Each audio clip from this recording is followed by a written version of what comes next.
앞에 안 띄워주니까요. 우리 주보나 우리 성경 찾으시면 좋을 것 같아요.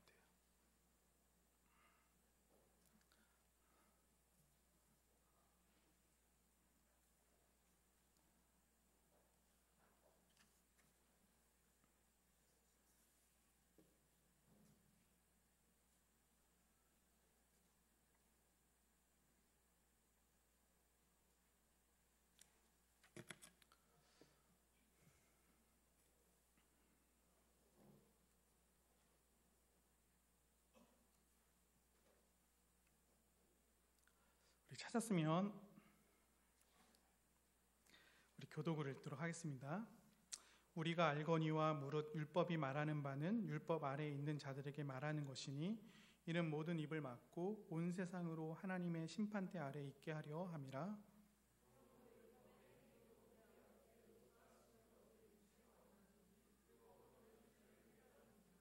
이제는 율법 외에 하나님의 한 의가 나타났으니 율법과 선지자들에게 증거를 받은 것이라.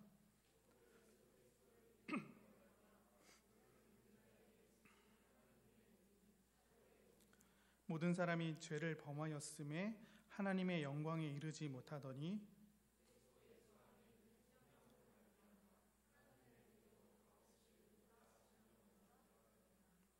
이 예수를 하나님이 그의 피로써 믿음으로 말미암는 화목제물로 세우셨으니 이는 하나님께서 길이 참으시는 중에 전에 지은 죄를 간과하심으로 자기의 의로우심을 나타내려 하심이니.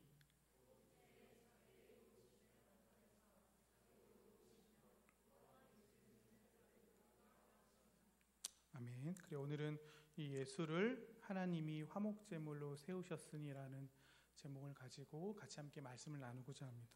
우리 지난 시간에 제목 기억나시나요? 그렇죠? 말은 했는데 들리지가 않아서. 네, 아무튼 하나님 앞에 우리는 이제 변명할 수 없는 죄인이라는 것들을 함께 나누었죠. 우리가 죄인됨을 어떻게 알 수 있다고 말했죠? 양심으로 찔릴 수도 있고요. 또 극심한 고통 가운데 있을 수 있죠. 그럼 거꾸로 물어볼 수 있죠. 그럼 양심이 안 찔리면, 극심한 고통이 없으면 죄인이 아닙니까?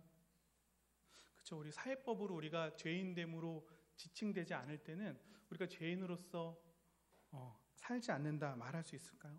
나는 감옥 가지 않았으니까 죄인이 아니야. 틀리진 않았는데요. 완전히 맞지는 않죠. 또 다른 사람과의 비교, 다른 사람보다 내가 더 낫죠. 도덕적으로, 사회적으로, 또 윤리적으로, 또 신앙적인, 또 인격적인 수준 속에서 내가 훨씬 낫다면 나는 괜찮고 저 사람은 죄인이라는 생각들을 갖게 되는 것인지 우리는 물어봐야 되는 것이죠. 이런 생각들 속에서 나의 죄인됨을 분명히 말하지 않는다면 지난주에 나눴던 것처럼 예수님의 오심이 그렇게까지 오셔야 될 필요성과 당위성을 못 느끼게 되는 것이죠. 교회에서 예수님이 오신 것이 중요하다고 말하는데요. 그것이 피부로, 본능적으로 또는 중심 가운데서 고백되지 않을 수 있다는 것이죠.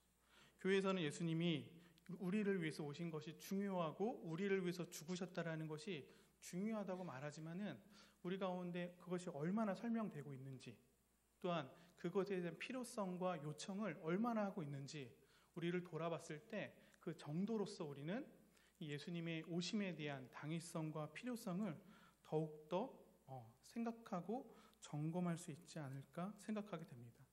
혹시 우리가 그런 것들을 말하거나 설명하지 않는다면, 또는 그런 것들을 요청하고 있지 않는다면 우리의 현실이 어떠한가 우리는 돌아보게 되는 것이죠.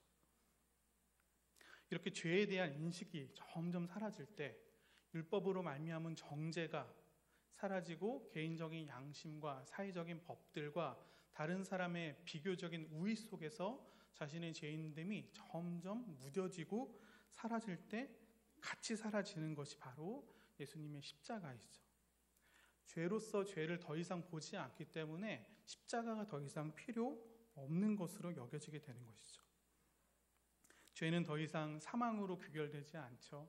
죄는 질병과 상처와 아픔으로, 그리고 마치 돌봐줘야 할 영역으로 치부되어져서 회복되어지고 고쳐져야 되고 조금만 바꾸면 되어진다는 생각으로 변하게 되는 것이죠. 이러한 생각은 궁극적으로 예수님의 십자가가 우리의 해답과 결론과 정답으로 생각되지 않게 만들어버릴 것입니다. 그래서 신앙의 인격을 어떻게 완성을 봅니까? 신앙이라는 것이 더욱더 예수 그리스도의 십자가를 붙잡는 것으로 날마다 거기에 더 깊어지고 그것을 더 붙잡는 것으로 나아가기보다는 단순한 인격적인 성숙, 다른 사람이 봤을 때 나이스한 사람, 매너가 좋은 사람, 인상이 좋은 사람, 잘 웃고 대접해주고 다른 사람을 잘 돌보는 사람으로서 친절을 베푸는 사람이 우리의 신앙의 십자가 없는 삶의 최종적인 목적과 모습이 될 것입니다. 그래서 이런 사람들은 어떻게 생각합니까? 하나님의 요구가 과다하다 생각하는 쪽으로 가게 되는 것이죠. 우리가 죄인됨으로 규결되지만은 사실은 하나님의 요구가 사실은 너무했다, 너무 높았다. 인간적으로, 우리 인간이니까 인간적으로 너무 높다. 이렇게 생각해 버리면서 하나님의 수준을 낮춰버리는 것이죠. 하나님은 이상적이기 때문에 거기까지 가는 건 불가능하니까는 그냥 우리의 수준으로 그걸 낮춰버리는 것이죠. 그리고 어떻게 생각합니까? 이 정도 했으니까 됐다.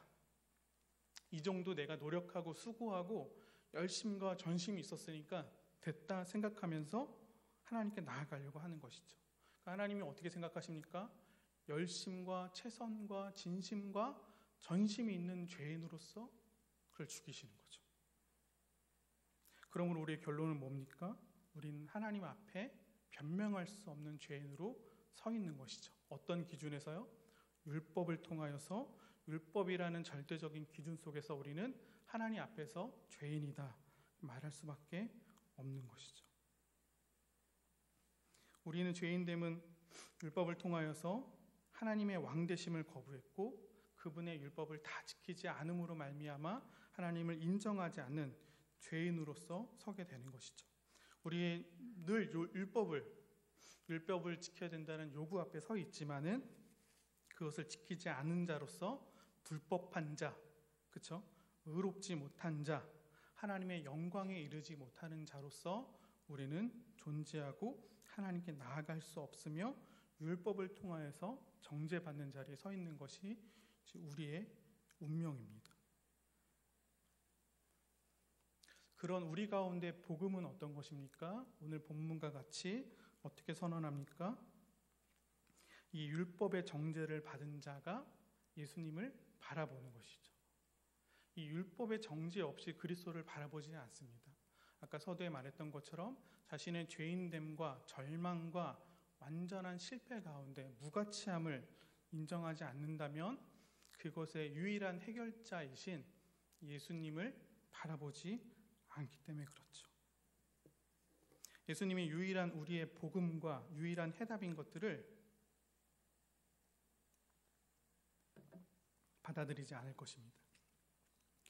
그래서 오늘 본문에서는 어떻게 이 복음을 설명합니까? 3장 21절 우리가 함께 읽었던 것처럼 우리 함께 뜨나요? 함께 읽어볼까요? 시작. 이제는 율법 외에 하나님의 한 의가 나타났으니 율법과 선지자들에게 증거를 받은 것이라. 율법을 다 지켜야지 의로운 자로 설 수 있는데요. 이 율법을 다 지키지 않음에도 불구하고 우리에게 주어지는 하나님의 의가 우리 가운데 주어졌다라는 것이죠. 이 의는 무엇입니까? 하나님으로부터 주어지는 것. 그렇죠? 예수 그리스도를 믿음으로 말미암아 얻게 되는 의가 그렇다라는 것이죠. 율법으로는 도저히 하나님 앞에 설 수 없는 자가 이제는 그 율법을 지키지 않아도 우리에게 주어지는 예수 그리스도의 의로 말미암아 하나님께 나아갈 수 있다라는 것 자체가 우리 가운데 복음이요, 우리 가운데 기쁜 소식이 되어지는 것이죠. 율법은 그동안 우리에게 어떻게 했습니까? 이것을 해라 저것을 해라 말하죠. 이를 통하여서 하나님의 거룩하심을 알고 이 땅에서 우리는 하나님의 백성으로서 어떻게 살아가야 되는지를 알 수 있습니다. 그러나 율법이 우리 가운데 넘칠 때 우리가 삶이 변화될까요? 여러분 예배 시간에 일찍 오십시오. 사실 율법은 아니긴 하지만 늦지 마십시오. 이거 하십시오. 이건 하지 말아야 됩니다. 여러분 이런 것들이 더 있을 때, 이것들이 풍성할 때 더 세밀하고 더 더 자세하고 우리의 심령에 합당하게 우리의 수준에 맞게 그런 것들이 나열되어 있다면 우리의 삶이 변화될까요? 우리의 본질과 본성과 정체성이 완전한 변화를 이루게 될까요? 그렇지 않죠. 율법이 많으면 많을수록 우리가 어떻게 살아가는 것에 대한 기준과 다양성에 대한 설명들이 더 많으면 많을수록 우리는 어떻게 됩니까? 그걸 지키지 못할 때 그 다양성 가운데 정죄받는 것이죠. 이것도 하지 않았고 저것도 하지 않았고 그렇게 되는 것이죠. 그러므로 어떻습니까? 율법은 우리로 하여금 변화와 하나님께 인도할 수 있는 길을 열어주는 것이 아니라 율법은 우리로 하여금 정죄하죠. 우리는 율법을 통하여서 정죄받아 죄를 깨닫게 되는 것입니다. 그러나 우리 가운데 기쁜 소식이 있죠. 본문에는 이제는 시작하잖아요. 그러나 원문에서는 어떤 것이냐면 그러나. 그럼 어떻게 읽습니까? 그러나 이제는 율법 외에, 그렇죠? 하나님의 한 의가 나타났어요. 율법으로는 도저히 하나님께 설 수 없는 자들 가운데 하나님이 우리 가운데 복음을 주셨습니다. 하나님께 나아갈 수 없는 자들이 그러나 이제는 율법 외에 하나님의 한 의가 나타나서 그것으로 말미암아 하나님께 나아갈 수 있는 길이 열렸다라는 것. 그거는 어떻습니까? 차별이 없죠. 차별하려고 해도 차별할 수가 없죠. 왜요? 다 똑같으니까. 모든 사람이 죄이니까는 차별되지 않는 그 율법이 아닌 복음으로써 그리스도를 믿는 믿음으로써 우리는 하나님께 나아가며 하나님의 의를 얻어, 그렇죠? 하나님 앞에 완전한 자로 서게 되는 것이 우리 가운데 선언되고 있는 복음인 것이죠. 다시 말한다면 하나님이 우리를 위해서 예수님을 보내주셨다라는 것이 우리 가운데 복음인 것이죠. 그러나 그 예수님을 어떻게 보내주셨나요? 오늘 제목과 같이 예수님은 친절하죠. 바로 제목. 예수님을 화목제물로 세우신 것이 우리 가운데 복음인 것이죠. 예수님이요 이 땅 가운데 화목제물로 세우셨고 되셨고 그렇게 오셨다라는 것이 우리 가운데는 복음이 되는 것이죠. 예수님이 화목제물 되셨다라는 것이 예수님이 십자가 죽음의 의미이고 설명인 것이죠. 그렇게 봤을 때 우리가 고백하는 하나님은 어떤 하나님입니까? 우리는 어떤 하나님을 고백합니까? 바로 이 예수를 화목제물로 세우신 하나님이 우리의 하나님이죠. 그럼 우리 예수님은 어떤 예수님입니까? 하나님께서 화목제물로 세우신 예수님이 우리가 고백해야 되고 믿어야 되는 예수님이라는 것이죠. 그렇기 때문에 이것을 단단히 붙잡는 것이 우리 신앙생활의 중심이 되는 것이고, 그렇게 볼 때 십자가가 우리의 삶의 중심과 이유가 되어야 되는 것이죠.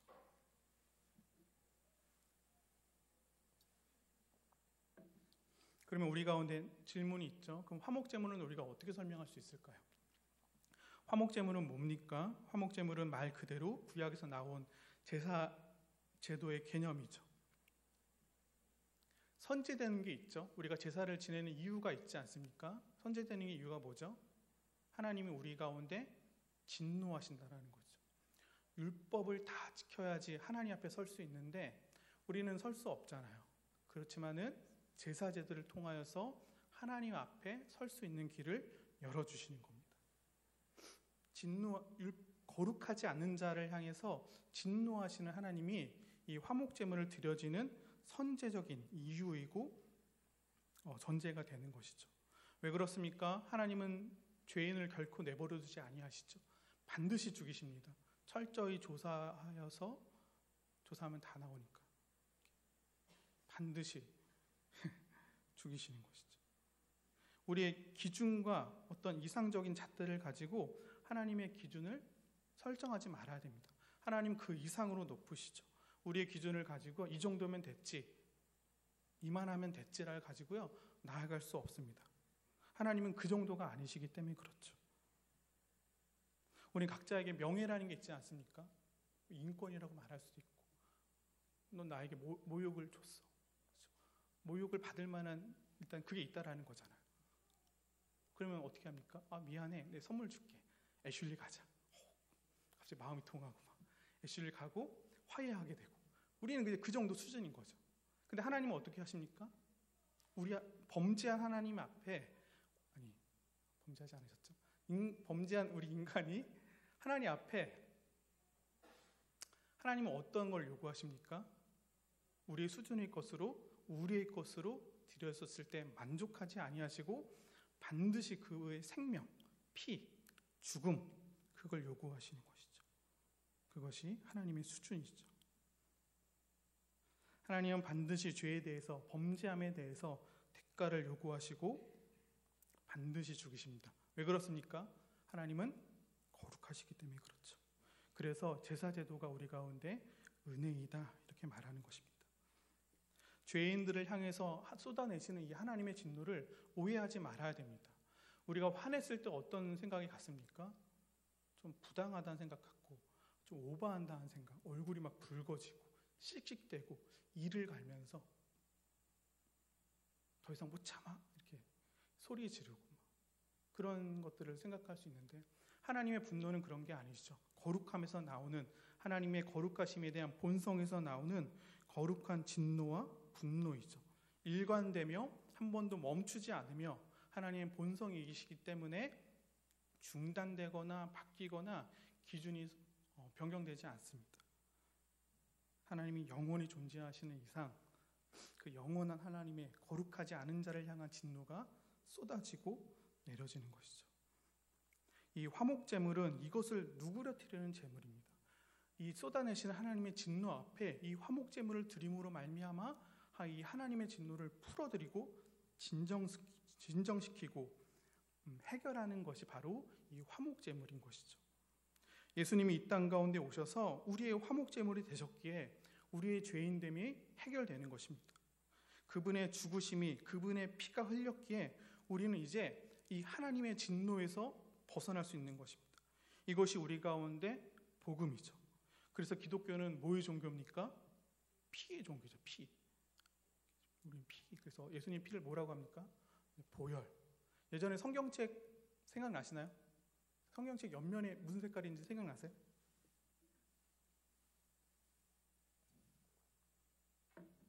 속으로 생각하셨군요. 빨간색인 거 생각나세요? 옛날 성경책? 공감. 제 옛날 사람이라서 젊은 사람들이고 어렸을 때는 옆면이 이렇게 빨간색이었거든요. 그래서 왜 그렇습니까? 그리스도의 보혈을 상징하는 것이죠.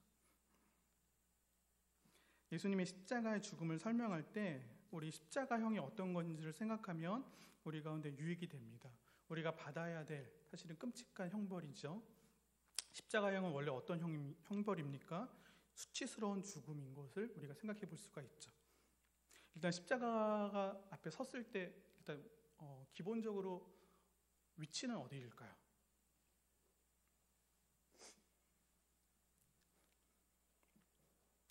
일단은 공개적으로 쓰는 거죠. 이렇게 동산 높은 곳에 예수님도 골고다 언덕에 올라가셨죠. 근데 올라가셨는데요, 거기에 또 높이 달리십니다. 이건 무슨 말하는 거죠?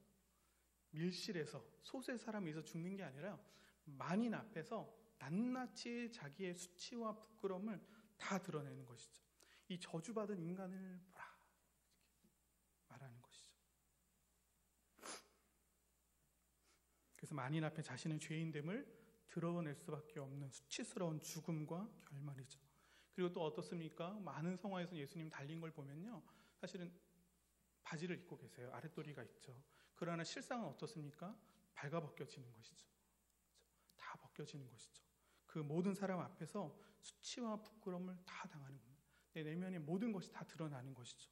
그리고 사람들에게 조롱을 받고 또 비난을 받으면서 모욕당하는 것이죠. 그리고 또 어떻습니까? 가로로는 양손에 못을 박히고 또 세로로는 발에 또 못을 박혀서 거기에 하루 종일 서 있는 것이죠. 밤의 추위와 낮의 열기를 다 견뎌야 되는 것이죠. 그렇게 고스란히 노출되어져서 고통받으며 죽는 것이 바로 십자가형이었습니다. 사실은 이것은 예수님이 죽는 것이 아니라 우리가 당해야 될 형벌이었죠. 우리가 얼마나 죄인이냐면 이 십자가에 달려 죽을 만큼 죄인이라는 것이죠.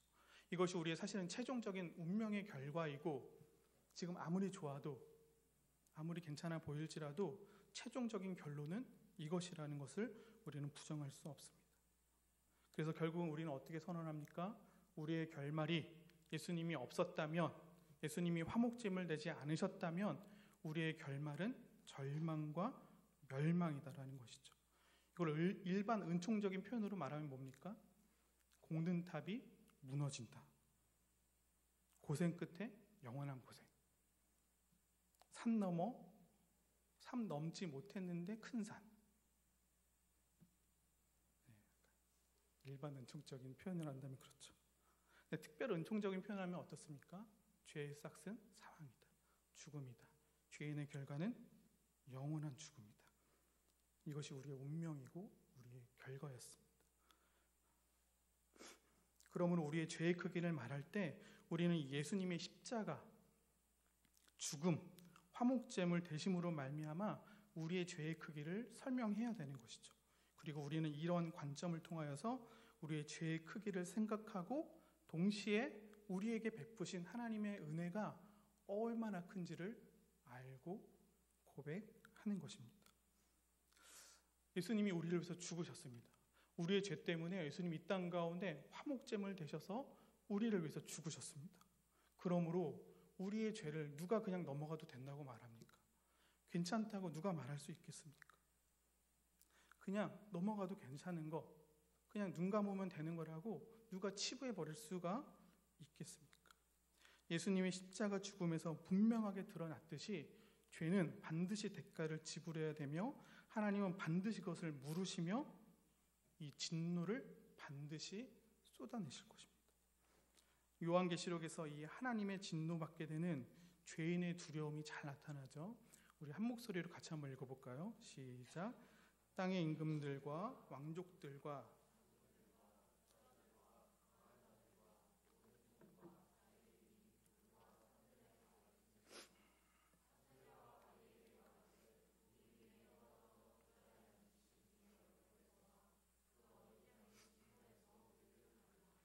그래 진노의 큰 날이 이르렀으니 누가 능히 서리오 하더라. 그렇죠? 이들은 두려워하죠. 그 진노 쏟아내시는 진노의 큰 날에 아무도 누구도 설 수 없으며 두려워할 수밖에 없다고 말하죠. 죄의 결망은 사망이죠. 그러나 실상은 사실은 엄밀히 말해서 사망은 없죠. 무슨 말이냐면 이제 한번 태어났기 때문에 우리 의식이 멈추거나 우리의 존재감을 잃어버릴 날은 앞으로도 영원히 없죠. 사실은 지옥 가는 자들도 어떻습니까? 그러니까 죽었다, 사망했다 말은 하지만은 그들은 완전한 의식이 없는 상태, 무의식으로 들어가는 것이 아니라 낱낱이 깨어있는 의식과 생각을 가지고 하나님과의 단절을 경험하는 것이죠. 사망과 죽음이라는 것은 궁극적으로 하나님과의 단절을 의미합니다. 우리는 피조물이기 때문에 창조주를 의지할 수밖에 없습니다. 창조주께서 공급하시는 힘과 능력으로 살아갈 때 우리는 이 땅 가운데서 안전하며 온전하며 안식, 그렇죠? 샬롬 이런 것들을 누릴 수가 있는 것이죠. 거꾸로 얘기한다면 어떻습니까? 창조주로부터 단절된 피조물들은 어떻습니까? 영원한 고통과 괴로움과 어려움과 절망과 치욕스러움에서 헐떡거리는 것이죠. 그러나 더 무서운 건 뭡니까? 이것이 영원하다라는 것이죠.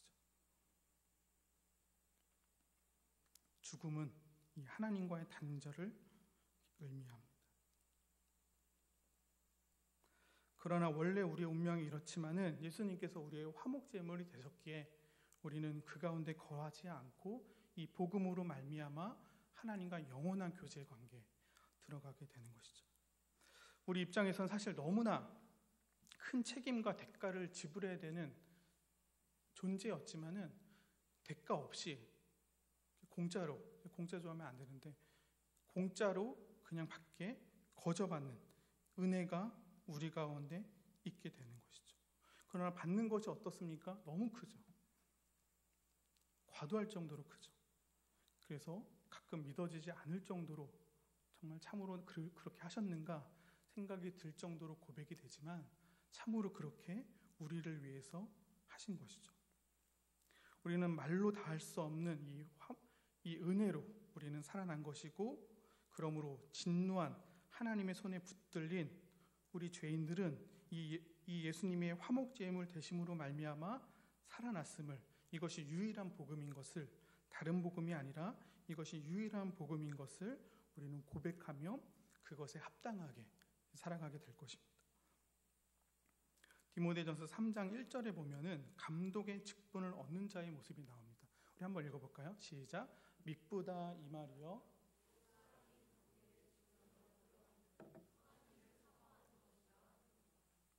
미쁘다라는 말은 옳다, 진실하다, 믿을만하다 이런 말이죠. 어떤 말이 그러냐면 감독의 직분이 선하다라는 것, 감독의 일은 선한 일이다, 그리고 그것을 사모한 일은 좋은 일이다라는 것이 미쁘다라고 말하는 것이죠. 감독의 역할은 사실은 뭡니까? 이단들로부터 진리를 수호하는 것이고, 이단의 공격에서 먼저 희생당하는 것이 감독이죠. 왜요? 머리를 치는 게 가장 적 입장에서는 제일 좋으니까. 그럼 먼저 희생당하고 그 최전방에서 최앞서 공격하고 방어하는 것이 이 감독의 직분입니다. 또한 어떻습니까? 감독은 복음을 가르치고 전하는 일을 뛰어들어야 되기 때문에 수고하고 헌신하고 육체적인 피로, 정신적인 피로, 그리고 감정적인 소모를 다 겪어 어떻게 보면 저희를 왜 해야 될까? 이것을 모르는 자들은 이렇게 말할 정도의 괴로움과 어려운 일을 감당하는 것이 바로 감독인 것이죠. 그러나 감독들은 어떻습니까? 이 일이 선하다, 이것이 옳다, 이것이 좋은 일이다, 이런 마음으로 사모함으로 여기에 지원하며 자원하며 그 뜻대로 살아가고자 하는 것이죠. 감독들만, 특정 대상들만 이렇게 주를 위해서 살아가는 것이 아니라 감독은 사실 우리의 대표이죠. 우리가 최종적으로 나아갈 모습들과 좋은 믿음의 선배들이 되는 것이죠. 우리 신자됨이 다 이렇지 않습니까? 어떤 특정 그룹들만 주를 위해서 살아갈 것이 아니라 우리의 헌신과 수고를 너무나 당연스럽게 여기며 더욱더 정진하고 애쓰고, 이 정도 했는데 그만하는 게 아니라 막 더 하려고 하는 태도들. 왜 그렇습니까? 받은 은혜가 있기에, 우리가 해결할 수 없는 죄에 대한 문제, 우리가 받기는 너무나 컸던 주의 은혜가 있기에 그 일을 감당하는 것이죠. 그러므로 누가 예배하며 헌신할 수 있습니까? 누가 주님의 부활하심을 기념하며 주일에 나와서 예배에 대한 소중함과 가치와 의미를 가지고 고백할 수가 있겠습니까? 바로 예수님의 이 화목제물 드심에 대한 믿음이 있는 자들이 그럴 수가 있는 것이죠. 사실은 전부를 얻고 받았기에 나눠줄 수 있는 것이며 헌신할 수 있으며 주를 위해서 뛰어들 수가 있는 것입니다.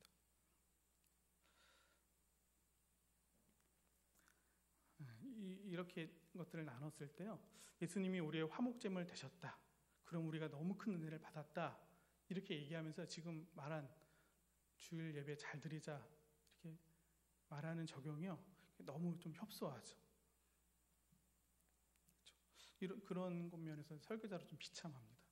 우리가 받은 은혜가 너무나 큰데 우리가 주일 예배 열심히 하자, 빠지지 말자, 이렇게 말하는 게 너무나 좀 협소합니다. 너무 좀 그렇죠. 그래서 이 마음을 누가 알까? 그래서 가로치고 제가 진솔 형제는 좀 알겠지 않는가? 가로 닫고 적으려다가 적진 않았지만은 아무튼 그렇지 않습니까? 우리가 은혜가 너무 큰데요, 어떤 작은 일들, 어떻게 보면 기본적인 일들, 믿는 자로서 마땅히 해야 될 것들을 우리 합시다, 이거 합시다, 애씁시다, 수고합시다, 이렇게 권면해야지만 하는 것이요, 좀 부끄럽거나 좀 하기 싫을 때도 있어요.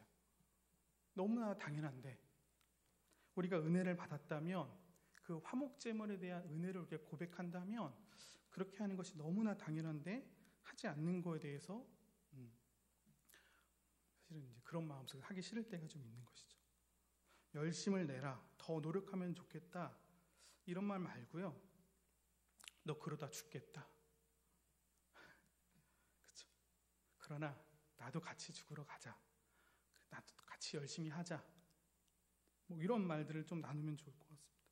그리고 축제하고 뛰어들 때 이미 죽은 믿음의 선배들이 있다는 걸 기억하면서 그것들을 두려워하지 않고 뛰어나가는 우리들의 모습들이 좀 되어지고 고백되면 좋겠습니다. 오늘날 뭐가 다 잘 안 된다 그러지 않습니까? 뭐 결혼도 잘 안 되고 직장도 잘 안 되고 진학도 쉽지가 않고요. 일을 하다 보면요, 뭘 하려고 그러면 뭐가 좀 갖춰져야 되는데 이 하려는 것보다 갖추기 위해서 노력하는 게 더 많습니다. 그래서 결론은 뭡니까? 뭐가 잘 안 된다, 뭐가 없다는 것이죠. 돈도 없고 애인도 없고 다 없죠. 그러나 우리 가운데 있는 전부가 있죠. 뭡니까? 우리를 위해서 예수님이 화목제물 되셨다라는 이 사실이 우리의 전부이죠. 그러므로 우리는 어떻습니까? 없는 자들이 아니라 다 있는 자들이죠.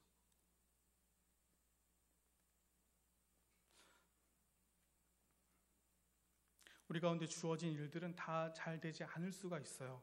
그러나 예수님이 나를 위해서 이 땅 가운데 화목제물 되셨다라는 일들은 이미 이루어졌습니다.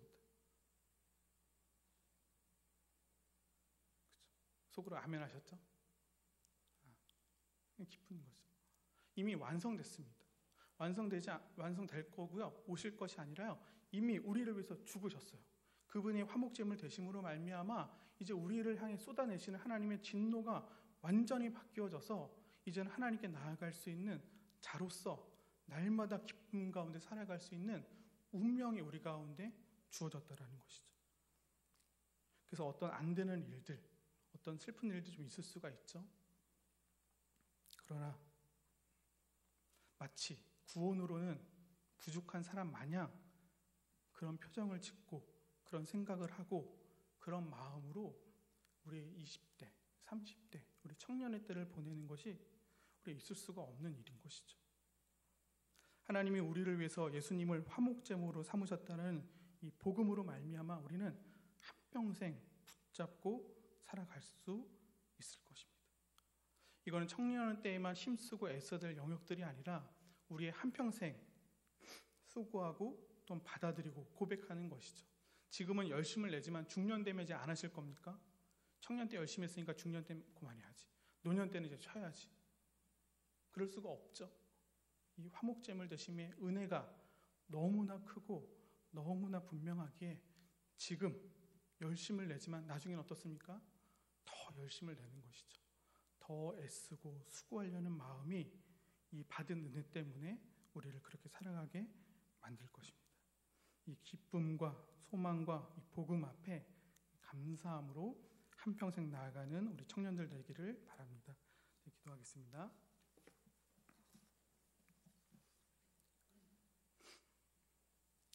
하나님, 진심으로 우러나오는 감사가 우리 가운데 있습니다. 진노하시는 하나님의 손에 붙들린 이 어찌할 수 없는 우리의 죄인됨 속에 우리를 위해 하나님이 예수님을 화목제물로 세우셨다는 이 복음 앞에 우리는 섭니다.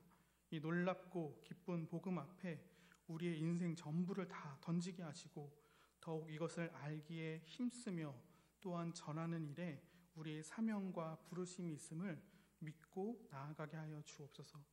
우리가 하나님 앞에 설 수 있는 이유가 우리의 열심과 뜨거움에 있지 않고 오직 우리를 위해서 화목제물 대신 예수님의 그 십자가 사역 가운데 있음을 고백합니다.